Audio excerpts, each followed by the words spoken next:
you are in the manufacturing industry, listen up. Brad will save you money. This is the process I came up with. It's called the PIP comp system. PIP stands for People, Injury, and Policy. By preventing injuries from happening, people are going to save a massive amount of money. The most basic explanation that resonates most with manufacturing owners is OSHA compliance, but we go way beyond that. We help you make it a better business. If you can't market your business's, say, safety record to potential employees, you're not going to get those great employees. You're going to likely be scraping the bottom of the barrel. I learned how machines operate, how the job gets done. I held a lot of blue collar jobs in my 20s, a CNC machinist, industrial maintenance, carpenter, roofer, stuff like that. OSHA is getting more inspectors, higher citations, more citations. Strict guidelines. Yes. So that's opening up businesses to a level of potential citations that we really haven't seen before. Listen up, America. This is the American Made Podcast, the show that highlights America's business leaders and experts in all aspects of the manufacturing industry. If it's made in America, you'll find it here. China. Made in America. Products made with American heart, American sweat. Now, your host of the American Made Podcast, Jason J. Webb.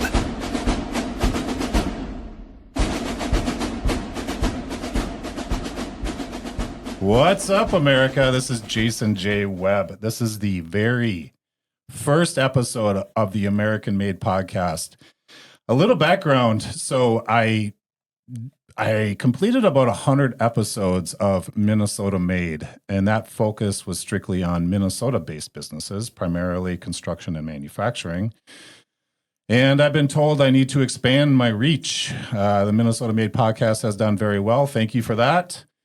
And now we're expanding to all of America, but we are narrowing our focus primarily just on manufacturing. So I'm going to be interviewing the movers and shakers of the manufacturing industry along with any professional that can give value to the manufacturing industry. Which brings me to my first guest of the Minnesota Made podcast, Brad Kramer. How you doing, Brad? I'm doing great. Thank you. Good. Now, Brad, you are the president of Provenio Consulting. Did I nail it? You did. Perfect.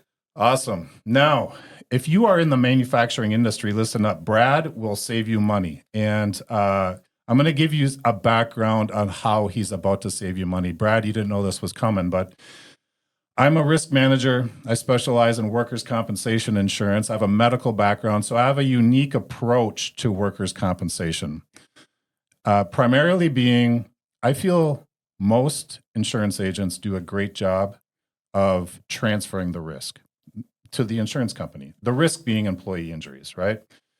So if an employee gets hurt, you file a claim and let the insurance company handle it. And most insurance agents are great at finding you a work comp policy so you can make that transfer, right? I can do that, but I spend most of my time in risk mitigation, helping companies prevent those injuries from happening in the first place and mitigating their insurance costs. So if an injury does happen, what's their response procedure, right? If that injury results in a claim, how are they managing the claim so they can get it closed as quickly as possible? Following me? I am. Yeah. All right. So I want the listeners to kind of get a background on the importance of what it is that you're about to offer them, Brad. And when I say importance, I'm talking dollars and cents, okay? So let's take a look at this computer screen. If you're on YouTube, I mean, hopefully you'll be able to see some of this stuff I'm about to show you. Right now, we got Provenio Consulting website, but I'm gonna see if I can drag and drop this little diagram over here. This is the process I came up with. It's called the PIP comp system. PIP stands for People, Injury, and Policy. Underneath people, we got the hiring processes, the training processes. Under injury, we got response and management. Under policy, we got coverages and prices. Now, where you fall into place here, Brad, is under the training piece for the most part, I believe. And by preventing injuries from happening, people are going to save a massive amount of money. And let me explain this. I refer to this as the big three. The big three being the multiplier, being the mod, and the credit, MMC. So this is an actual work comp declaration sheet right here in front of me. Have you seen one of these before? I have. Okay. All right. So this part will look familiar. We got like the class codes. This is a sheet metal worker, and they manufacture panels that are installed on the exterior of commercial buildings, right? So we got the work comp class code times their payroll times this number. This is the rate per 100, and this is the unadjusted premium over here on this right side, right? So by minimizing injuries, the easiest way to think of how you're going to be helping these clients is reducing their experience mod, right? Yep. And after we do all this class code times payroll math, one of the factors that are plugged into the premium calculation is the experience mod. And for this client right here, this is an actual client of mine. They have an experience mod this year of 0.85. 0.85, that's good, right? 1.0 is average. 1.0 experience mod is like getting a C in grade school. Now, their minimum mod, I believe, is a 0.7.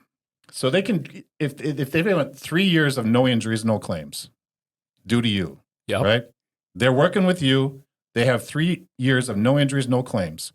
If they could get their mod down to the minimum mod of 0.70, right now it's at a 0.85, they're automatically going to save 15% on their work comp insurance, right? Yep. Okay.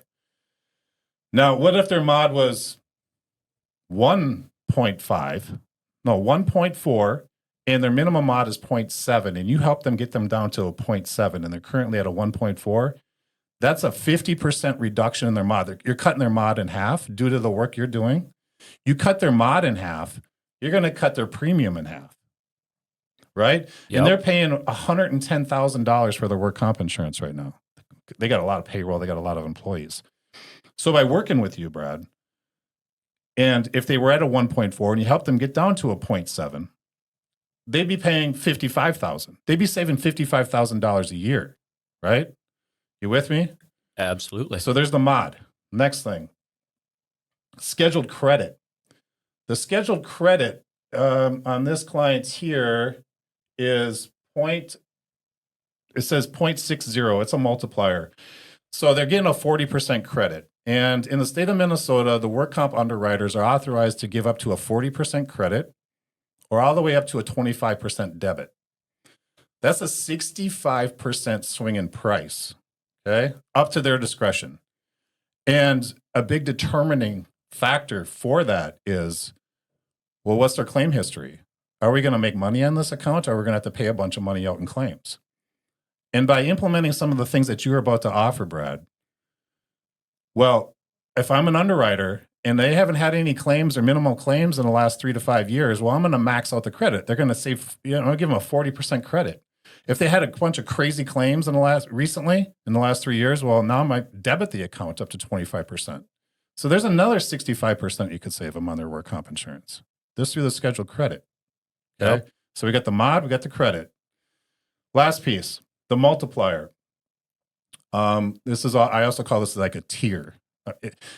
And this is all public information. The one I have on here is SFM. They're a great work comp company. I use them all the time. But you'll notice they have 3 tiers, like good, better, and best as far as pricing. Depending on how bad they want your business or how good of a risk you are, they're going to put you in their most aggressive price tier. For them, they call it SFM Select. And their tier, you can see right here, it's 1.50. That's their best tier. And they also have a tier of 1.9 and a 2.12. So the difference there is what, like 60%, 0.6, right? So again, if you can help these manufacturing companies prevent injuries and get them in a better price tier, I've seen tiers range 300x. So Travelers has a tier of like their best tier is right around a 0.9. Their worst tier is like a 2.7. So here's the same company, Travelers Insurance Company, that could place you in a 2.7 multiplier or a 0.9 multiplier, right? That's 3x price difference. And where you see that price reflection is in this rate per 100 right here. So right next to the payroll that you see listed here, you got a rate per 100, so you can do the math. And if you're in a good tier, that rate per 100 would be lower. If you're in a poorer tier or more expensive tier, that rate per 100 will be higher. So by implementing some of the safety stuff that you guys can help these manufacturing companies with, it's not just a feel-good thing. It's not just a moral thing. It's not just an ethical thing that you're doing something good for your employees and making sure they get home safe at night, right? But it's also a dollar and cents thing. And I remember reading somewhere, and you correct me if I'm wrong, but OSHA, I believe they say for every dollar you spend in safety, you can expect a 2 to 4 time return on that money spent. Is it something like that? Yes, I've actually seen it as high as about 5. Okay. But yeah, right in that range, it is one of the highest ROIs of any investment you can make in your business. Yeah. So there's a little background. Hopefully I got your attention on how much money that this guy is about to save you by implementing some of his consulting services, some of his training. Let's get into your business a little bit, Brad. Like when somebody asks you what you do, Provenio, what is it? Say it again. Provenio Consulting. Provenio. Oh man. Okay, I got to work on that. Provenio Consulting. If somebody asks you what you do, Brad, well, how do you answer that question? The most basic explanation that resonates most with manufacturing owners is OSHA compliance, but we go way beyond that. We help you make it a better business.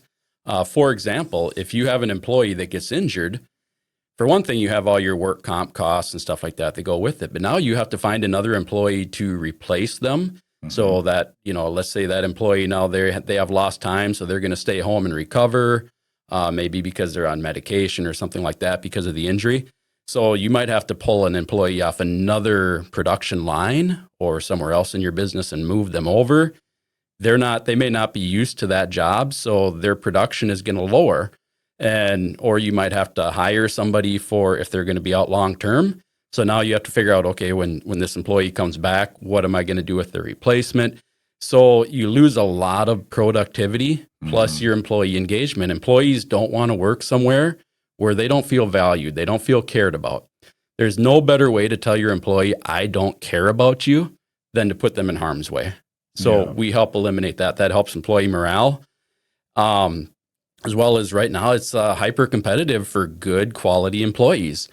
And if you can't market your business's say safety record to potential employees, you're not going to get those great employees. You're going to likely be scraping the bottom of the barrel, trying to hire good employees and keep up with the demand. Yeah. So there's many ways that we save a business money through good safety management. Like you said, it's not just fluff like feel good, pat yourself on the back. It's safety or just compliance. It's we help make you a better business. Right. And I think what you're referring to just a little bit ago is the indirect costs that are associated with injuries in the workplace. Correct. Right?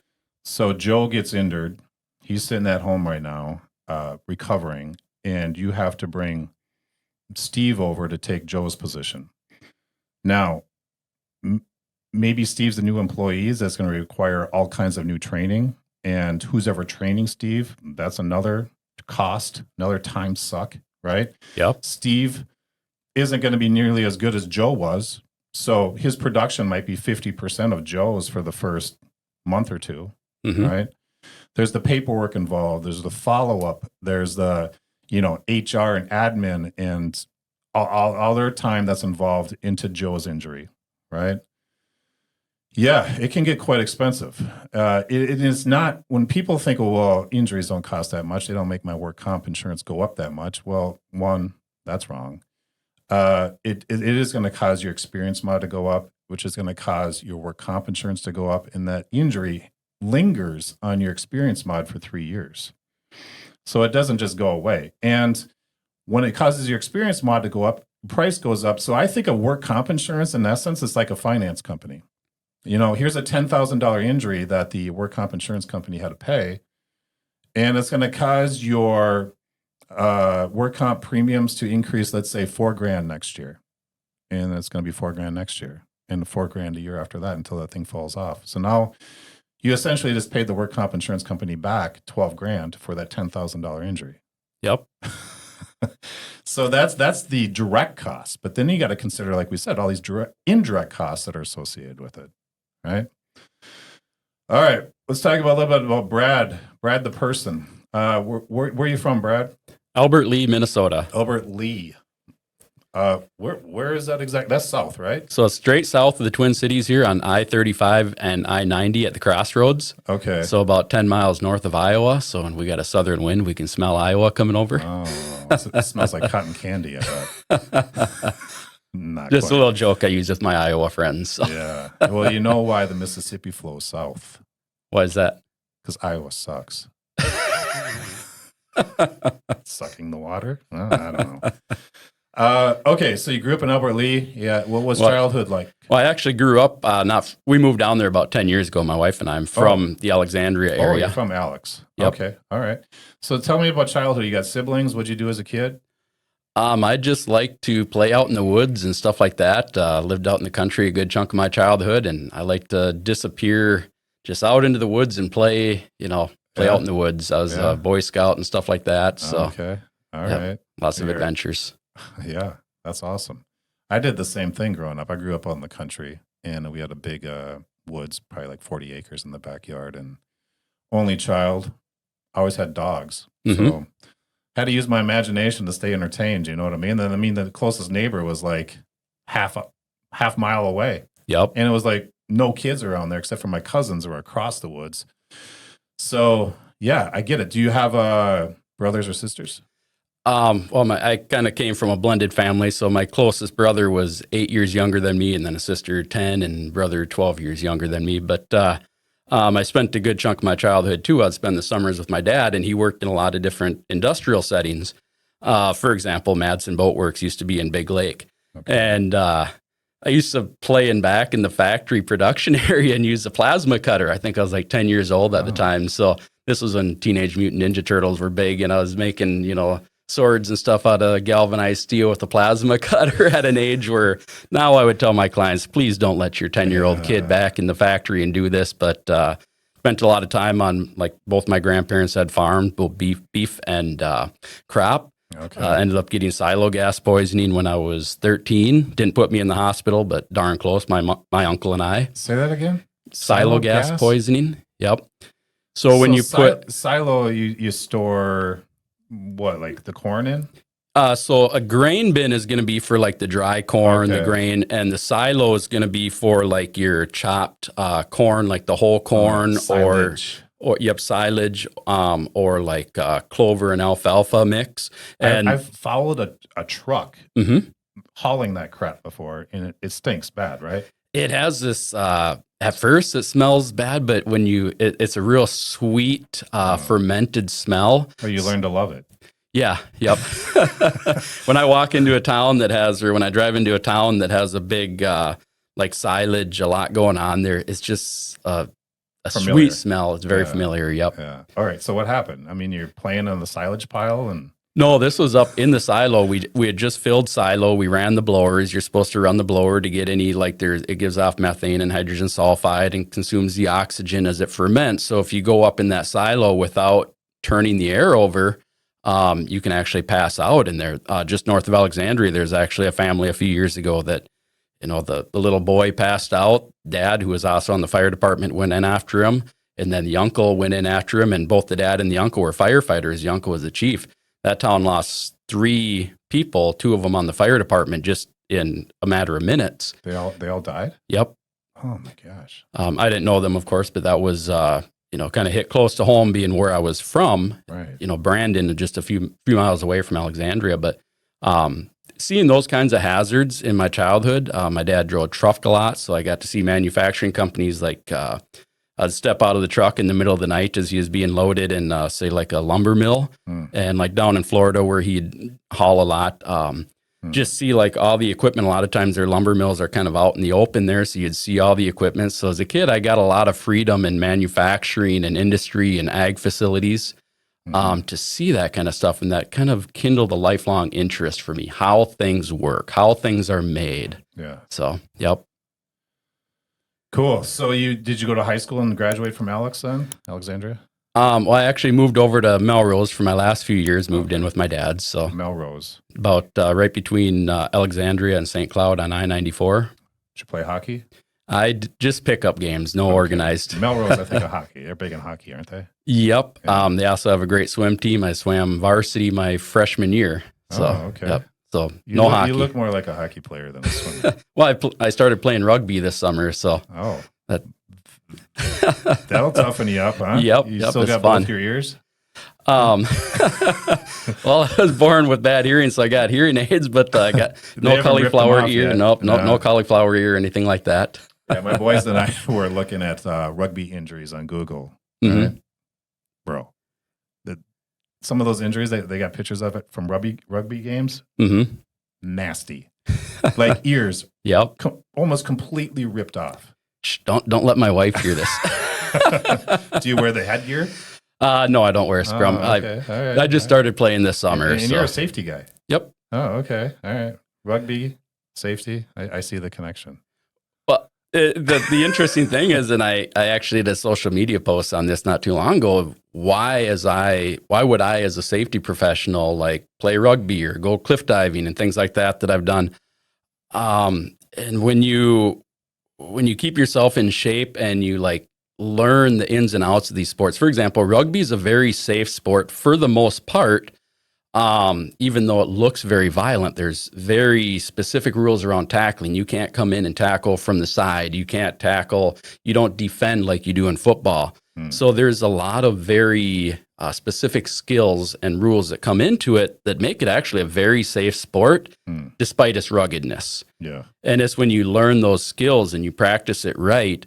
But the other thing is though playing that sport where you're on the lookout, you're on the move, you're mobile, you're learning to fall, you're keeping those skills intact. Yeah. When I go in and teach hazmat teams and stuff like that, or doing things like that kind of take that skill, or you're in a work environment where you got to stay on your toes and pay attention to what's going on around you, keep yourself out of the line of fire. Right. Those skills that you practice on the rugby field transfer for me into the job site. Okay. Things like that. Okay. Yep. So I'm into jiu-jitsu. Are you familiar with jiu-jitsu? Yep. That's one of my next bucket lists to learn. Yeah. Yeah. It's an awesome sport. And similar, like you can apply what you learn and know in jiu-jitsu to the rest of your life, right? Like jiu-jitsu, you're always looking for the most efficient way to achieve the objective, a submission, right? And that those series of moves to get you there is similar, I think, to life. Like you have an objective or a goal. Yep. And you're always thinking like, what is the most efficient way to achieve that goal? I don't walk around choking people, but I mean, I have other goals. You know what I mean? And so I understand what you're saying. Yeah. So, okay. So we're out of high school. What then? My first real job out of high school, I worked in a hardware store the whole time I was in high school, but right after that, moved up to the Gunflint Trail. Got a job at a canoe outfitter, did the cooking and canoe outfitting at an outfitter, and then became a dog sled guide that winter at Gunflint Lodge. Wow. So that was interesting. a fun, yeah. Interesting. How long did you do that for? I was up there for a year and a half, 2 years, but just one season and into the second. Okay.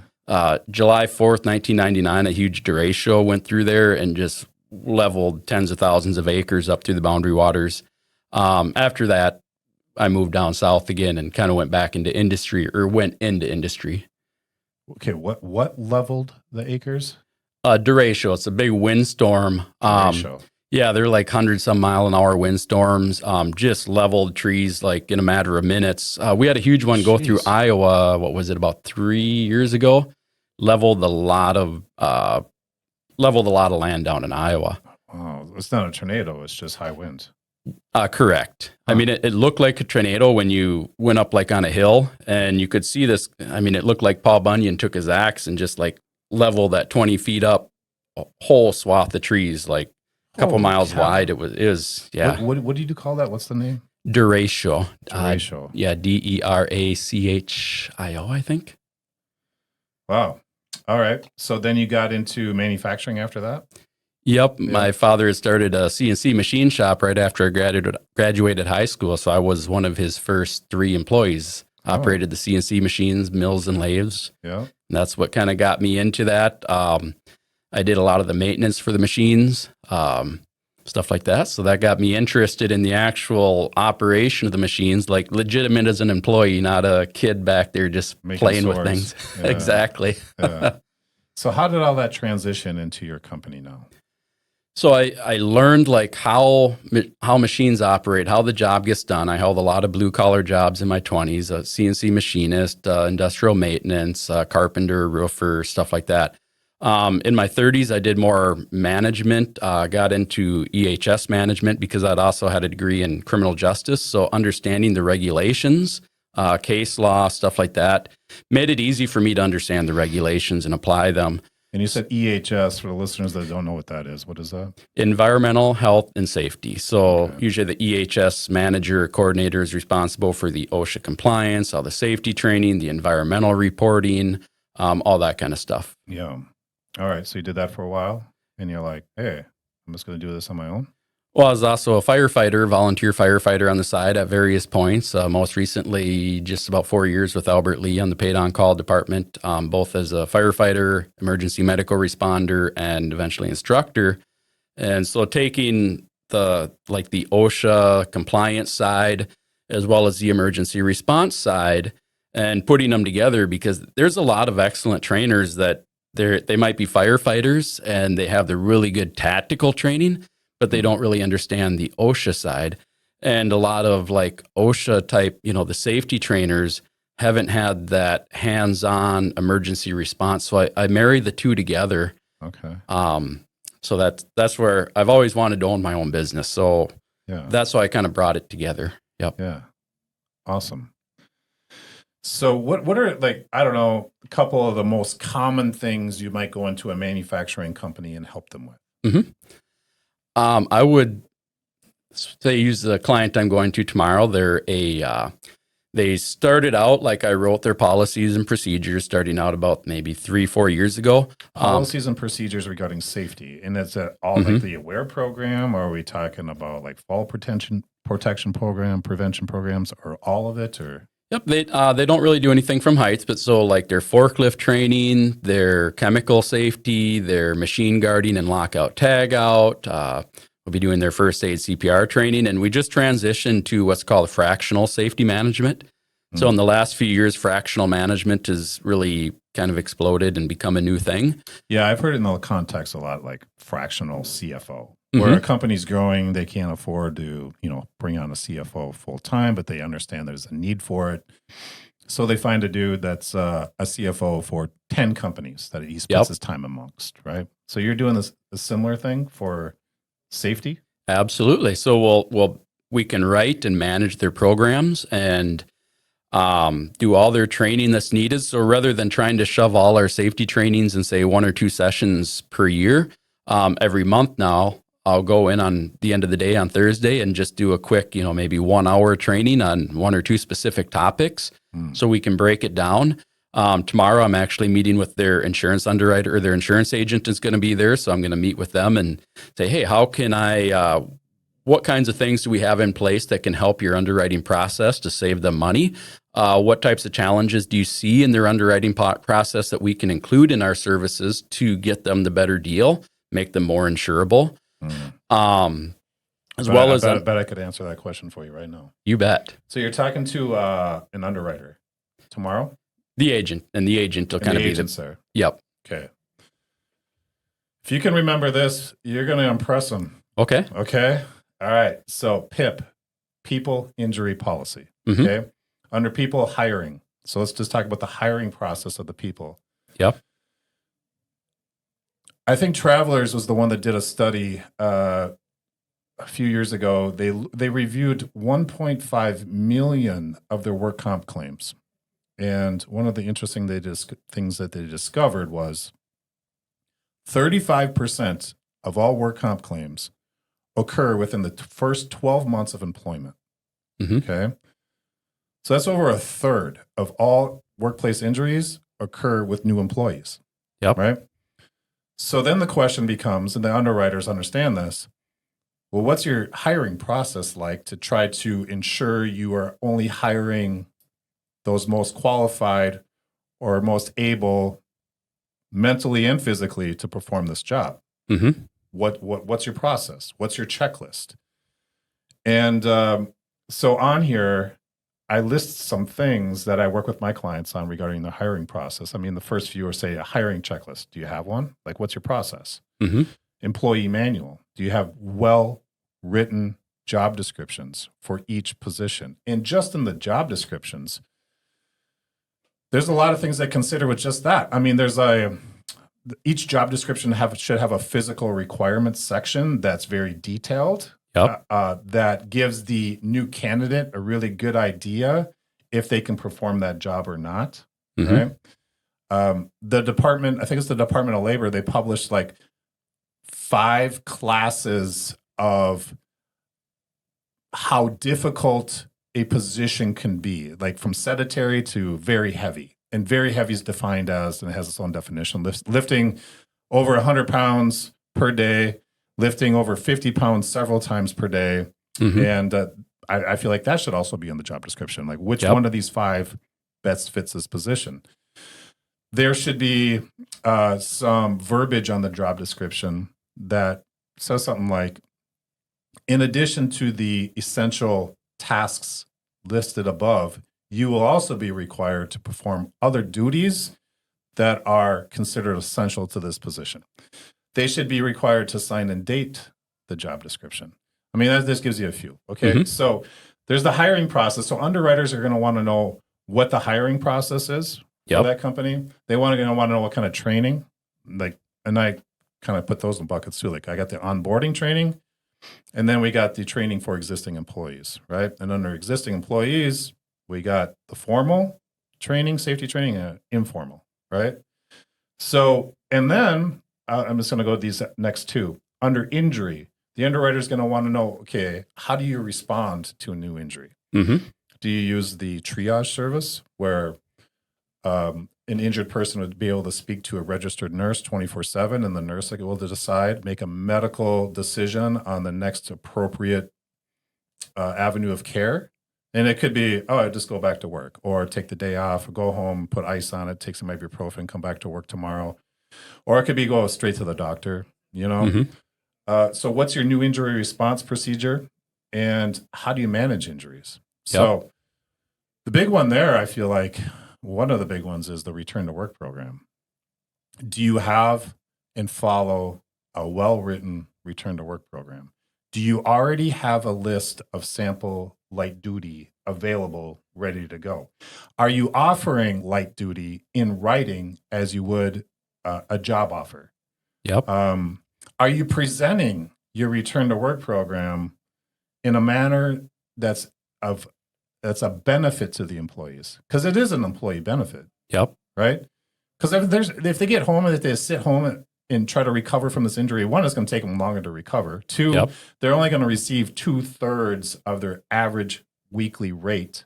So they're getting a pay cut, right? Yep. It might take 2-3 weeks before they even receive their first payment. It can make them ineligible for health insurance because group health care, they have like a full-time requirement. And they typically define full-time as 30 hours of work per week. Yep. So if they're no longer eligible for health insurance, it's not only them, but it's their family. Mm-hmm. If they're in the union, they can make them ineligible for their fringe benefits by sitting at home not working. Yep.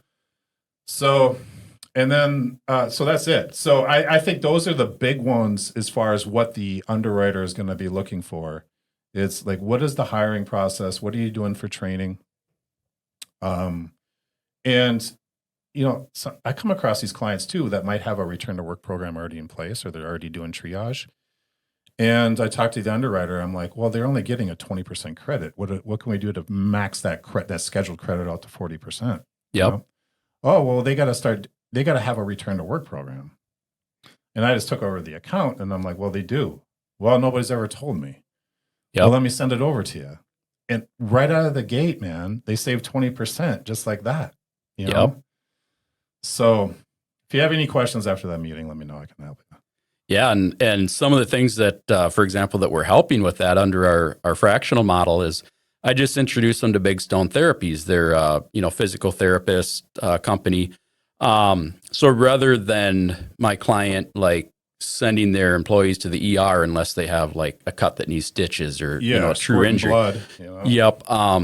They're now entering into a contract with this physical therapist company that for the pre-hire, so they can do the pre-hire evaluations, make sure the employee is physically capable of doing their job and not going to get injured just from not being in shape or not having the ability to do it. So right there is going to be a big improvement. Yeah. Second, if you have employees that, let's say they were moving or playing sports over the weekend and now they have, my shoulder's sore.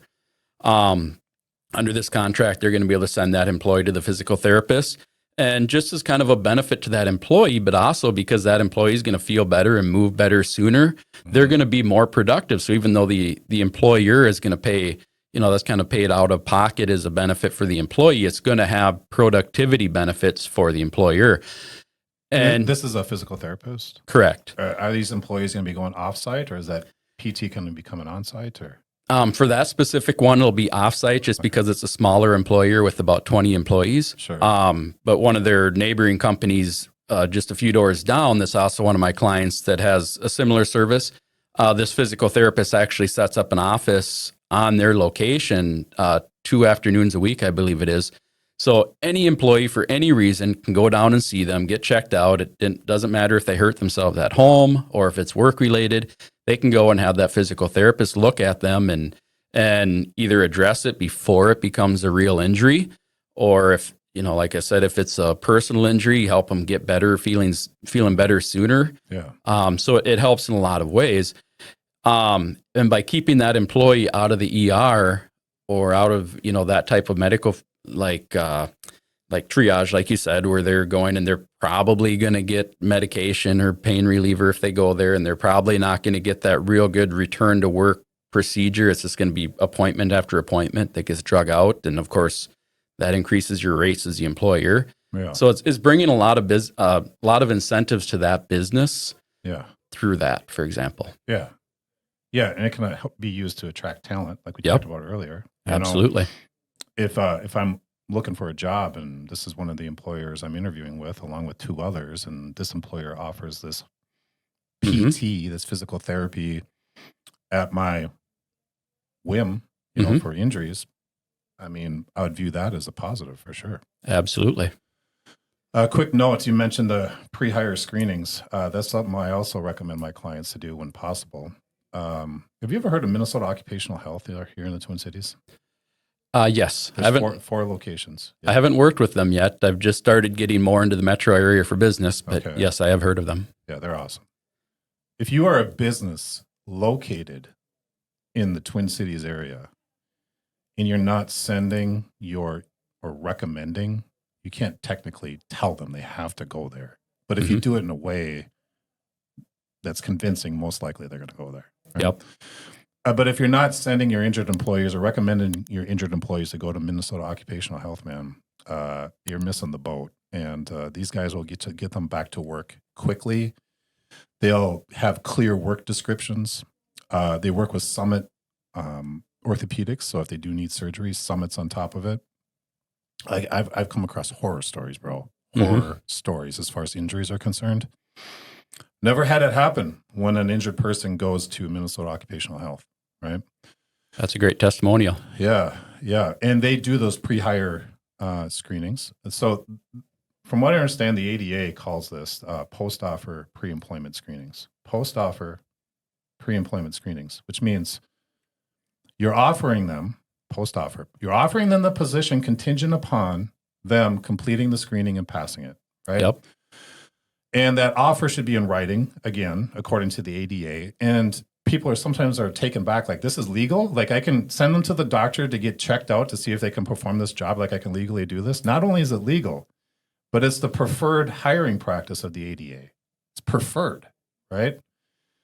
So I recommend this for my clients for their most laborious positions. Now, if they're an office worker, maybe you don't want to send them for the screening, right? But if they are a laborer and you on your job description, you title that in a way that's different than the other job descriptions, like you are being hired for this specific position, and everybody that's hired for this position needs to go through this screening process, right? You can't pick and choose. You can't look at one dude and look, oh man, he's really out of shape. He's probably going to hurt himself, so I'm going to get him screened. And then the next guy comes in as young and fit, and they're like, oh, he's fine. I'm not going to get him screened. That's illegal. Like, do not do that. Mm-hmm. For everybody that you hire for that job description, it's either all in or all out. Yep. Right. So, all right, cool. So you're going in there. I got distracted there. So you're going there. You're meeting with the underwriter, the agent. Try to figure out what else can be done for this company to maybe maximize the scheduled credit, to get them in a better tier, to improve pricing in some aspect, right? Yep. Cool.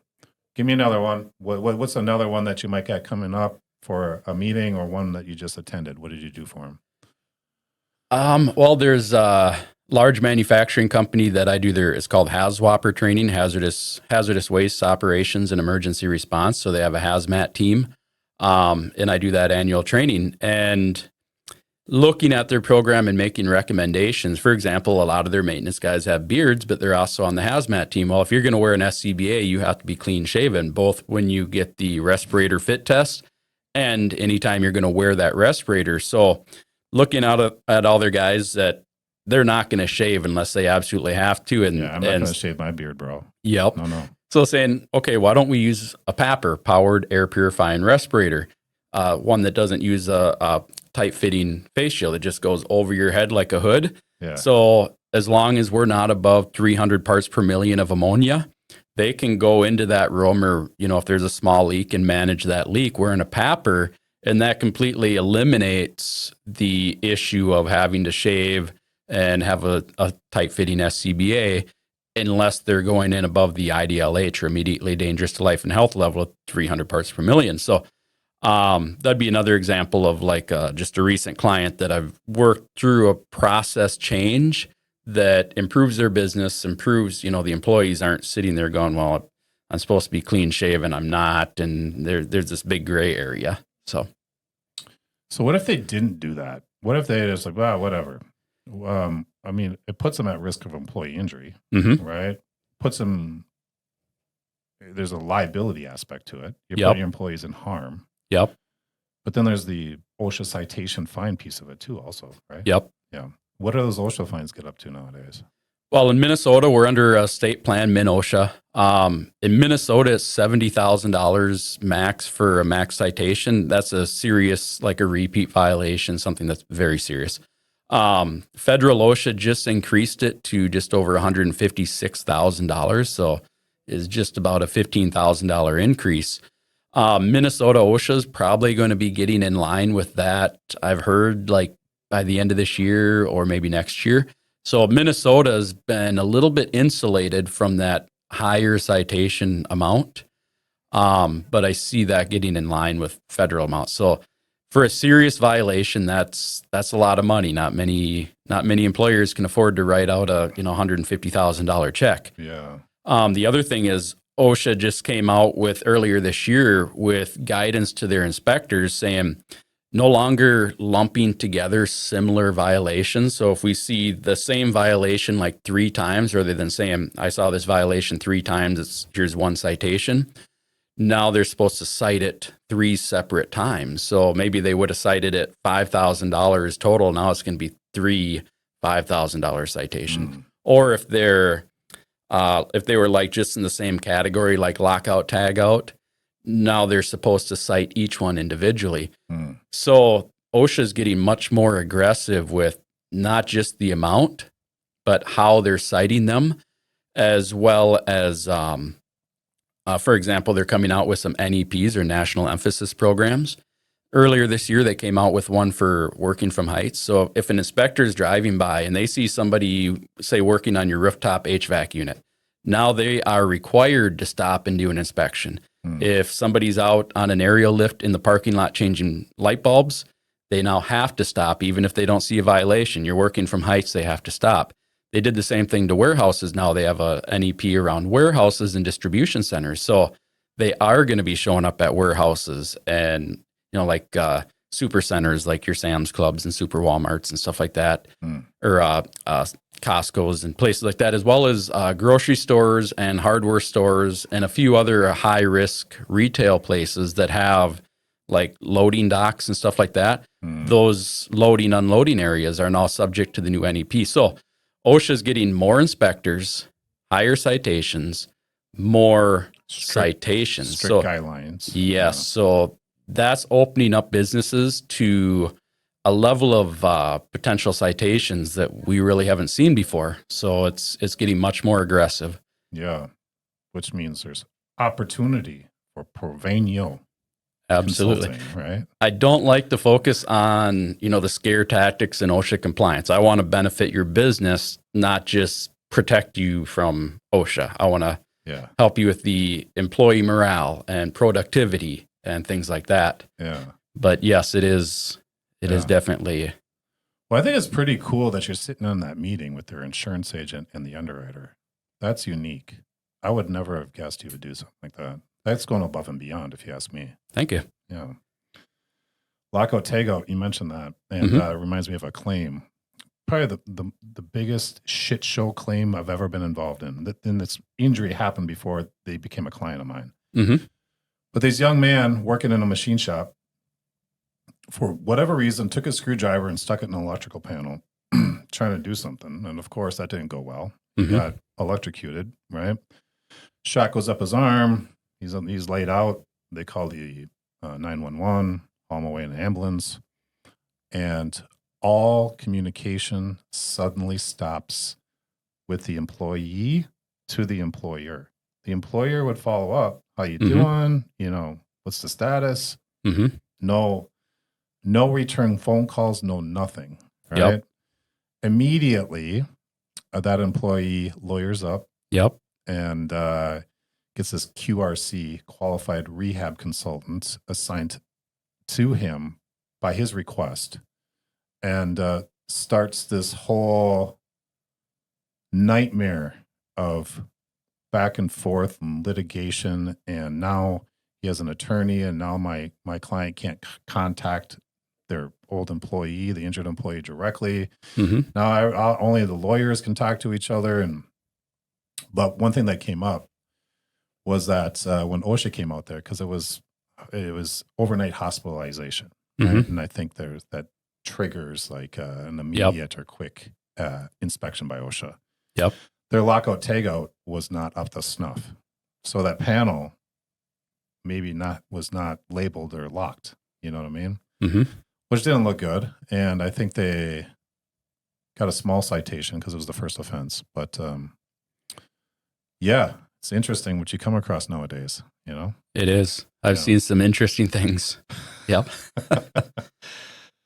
So what's the future for Provenio Consulting? What are you guys looking at? You just can keep doing what you're doing, or hire more consultants, or expand in new territories, or offer new services?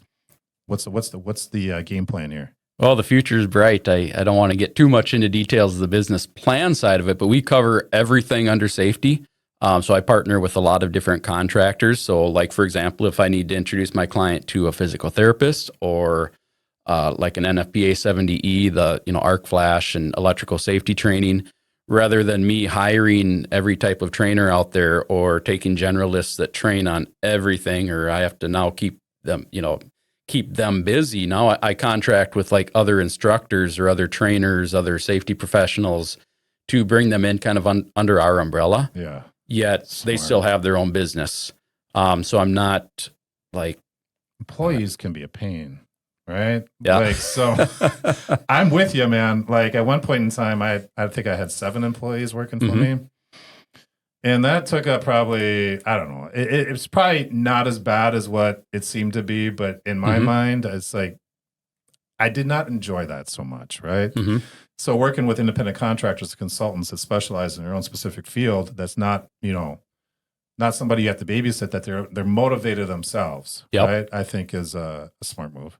Yep. We got another business owner that I work closely with her. Like she's kind of a business partner, but she still has her own business, but she's doing safety staffing for like refineries and mills and stuff like that, during their plant turnarounds. So we're going to be providing those safety professionals for those types of jobs. We cover manufacturing, warehouses, construction, logistics, getting in, a lot of different types of businesses. So we want to be that company that everything you need under safety, you just have to call Provenio and we'll bring in the right person. You don't have to have your hazmat trainer, your ergonomist, your OSHA 1030 trainer. You don't have to have all these people that you have to manage that relationship. We take care of that and we introduce you to whoever's like the perfect person you need to know at the time you need to know them. So for example, like fractional safety management, like clients like that, we're not just, here's your $1 million of things you need to do in safety and this whole list. As it's applicable to your business, we make that introduction. So the way I see it, what you just explained to me, the benefit of it being having you come on board, it's like hiring a general contractor that already has all the relationships built with all the good subs in each little area of expertise. So you're not having to take guesses on, I need, this OSHA guy, or I need this trainer, or I need, like you rattled off a few, like all these different subcontractors. And I'm left trying to put the right pieces in the puzzle when you already know where those pieces to the puzzle go. Absolutely. Right? So that could save a ton of time. Yep. And more efficient and a better end result. Yep. Right? Sweet. Well, before we wrap it up, is there anything else that we forgot that you want to mention? Anything? We love to be a resource. I mean, even if we don't work with you like in a client relationship, I'm always open to answering questions. I get quite a bit of that. So if you just even have a question, how does this apply, or who should I talk to, or what do you suggest, or anything like that, we're happy to answer questions. So feel free to reach out. Awesome. So is it okay if I give out your contact information? Absolutely. I'd appreciate it. Again, his name is Brad Kramer. He is the president and consultant for Provenio Consulting. Let me spell that word Provenio for you. It's Provenio. Yep, like proven IO. Proven? Yeah, the word proven IO. Now, Brad's contact information, his phone number is 507-369-6050. Again, that's 507-369-6050. His email address is brad@provenioconsulting.com. The website again is Provenio, proven, PROVENIO, consulting.com. Did I get it? You did. Perfect. All right. Thank you. That's it, guys. Thanks for listening. Thanks for listening to the American Made Podcast. Want to be a guest on American Made or know someone who should be? Apply online at theamericanmadepodcast.com. Don't forget to like and subscribe on your favorite podcast app to be notified when new episodes become available. And we'll see you next time on American Made.